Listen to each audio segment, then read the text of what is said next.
होली के तर्ज पर भगवती गीत गबै छी। नीक लागत तऽ लाइक करब, सब्सक्राइब करब।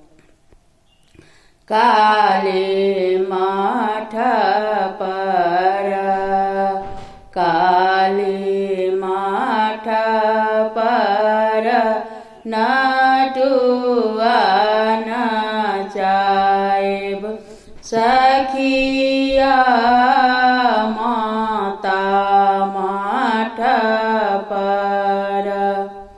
गंगा निकट सँ माटी कोरिला आएब माता के पिया बनाएब सखिया काली माठ पर।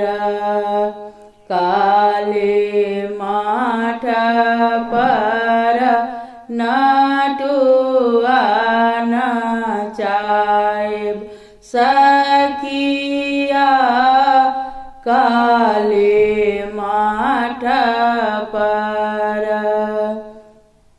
गंगा जमुना सँ जल भरिला आएब माता के पिया निपाएब सखिया माता माठ पर। माता माठ पर नटुआ नचाएब सखिया माता माठ पर।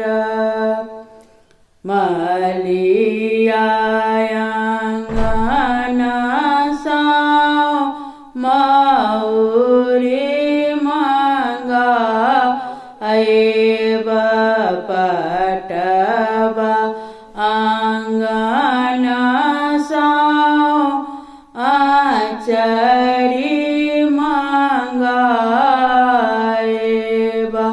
सोनरा आंगन सँ घुघरू मंगा आएब माता के मौरी टांगाएब सखिया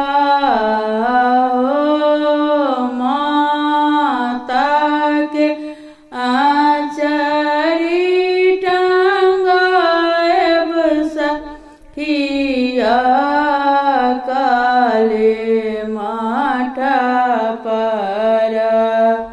काली माठ पर नटुआ नचाएब सखिया काली माठ पर।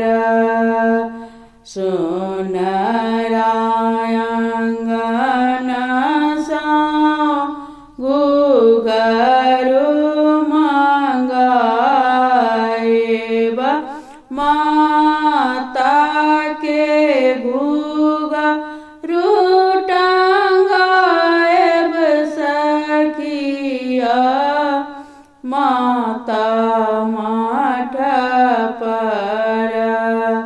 माता माठ पर नटुआ नचाएब सखिया काली माठ पर। हलुआई अंगन सँ मधु